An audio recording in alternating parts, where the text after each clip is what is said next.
Horse racing is a game of numbers. These numbers spread across the different aspects of the industry. It is deemed an expensive sport with a lot of risks that have to be taken into consideration, and it's the owner's investment that keeps the sport going. If you come in as an owner, you've got to be lucky. You've got to get lucky. The more money you have, the luckier you get. As a trainer coming into the industry, you need a lot of money behind you to succeed. The horse racing sector is placed amongst the top 5 employers in the country. One horse requires at least 5 people to look after it. It offers different careers, and being a jockey is one of the prestigious titles in horse racing. Cole Dicken and Jeffrey Seister are currently part of the Jockey Academy's apprentices. They are in their 3rd year of training. Both of them had envisioned different career paths, but they find themselves riding horses for a living, which has become something they enjoy. I used to be a soccer player before everything started, and that was my dream.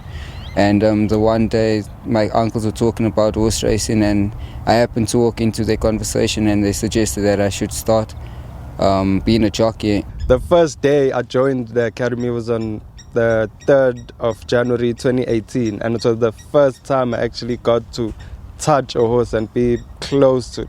And looking from how far I've got from that day, it's just amazing. It is encouraged that aspiring jockeys begin their training at a young age, preferably at 16 years. The training at the academy is not only limited to horses, but the apprentices are given the opportunity to complete their high school studies as well. This means more responsibilities and early hours. This is the starting point for every jockey in their career. Going through the academy is amazing. The best way to gain experience as a jockey is to begin riding and caring for horses as early as possible. Working with horses allows aspiring jockeys to learn how the animal behaves, which will help them when it comes to race training.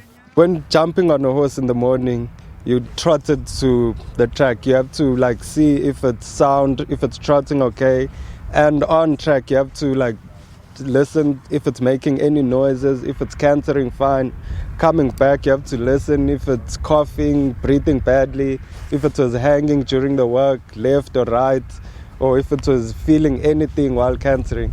And a lot of people take that for granted, but that small information you give back to the trainer. Randall Simons has become a seasoned campaigner. He's currently working with a young horse, Harold the Duke, which is expected to begin racing later this year. There are 2 critical elements to becoming a jockey: the love of riding and the right body type. As winter's coming up, it's hard to take off weight.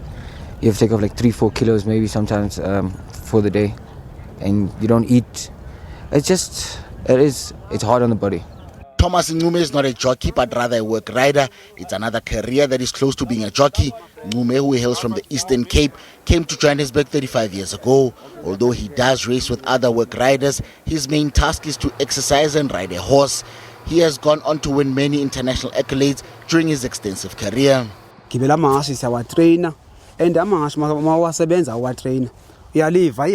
We train these horses.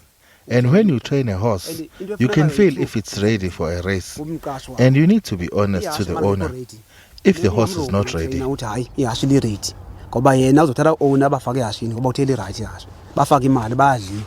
A career in horse racing might not seem glamorous behind the scenes, but for everyone involved in the entire process, it's more about the passion, and it becomes even more fulfilling when you have a winning horse. Lebohang Dube, SABC News, Johannesburg.